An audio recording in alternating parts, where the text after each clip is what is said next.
2026 FIFA বিশ্বকাপের প্রস্তুতি আরও দৃঢ় করতে স্কোয়াড ঘোষণার আগে 6টি প্রীতি ম্যাচ খেলার পরিকল্পনা করেছে ব্রাজিল জাতীয় ফুটবল দল।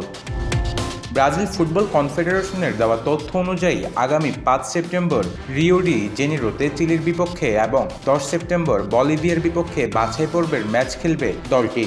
এর পরবর্তী ধাপে অক্টোবর মাসে এশিয়া সফরে যাবে ব্রাজিল। সেখানে শিডিউলে দক্ষিণ কোরিয়া ও টোকিওতে জাপানের বিপক্ষে দুটি প্রীতি ম্যাচ আয়োজনের প্রক্রিয়া চলছে। নভেম্বর মাসে আফ্রিকার কোনো দেশের বিপক্ষে আরেকটি প্রীতি ম্যাচ আয়োজনের পরিকল্পনা রয়েছে। এছাড়াও 2026 সালের মার্চে ইউরোপীয় কোনো দলের বিপক্ষে অন্তত একটি বা একাধিক প্রীতি ম্যাচ খেলার কথা ভাবছে ব্রাজিল ফুটবল কর্তৃপক্ষ। এসব ম্যাচের মাধ্যমে খেলোয়াড়দের সমন্বয়, কৌশল ও প্রস্তুতি আরও শানিত করতে চায় তারা।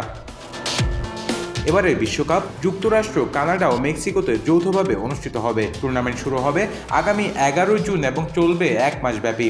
বিশ্বকাপের আগের এই ম্যাচগুলোকে ব্রাজিল দলের কোচিং স্টাফ অত্যন্ত গুরুত্বপূর্ণ হিসেবে দেখছেন, কারণ এগুলোতে নতুন খেলোয়াড়দের সুযোগ দেওয়ার পাশাপাশি চূড়ান্ত স্কোয়াড নির্ধারণে বড় ভূমিকা রাখবে। News desk, news today.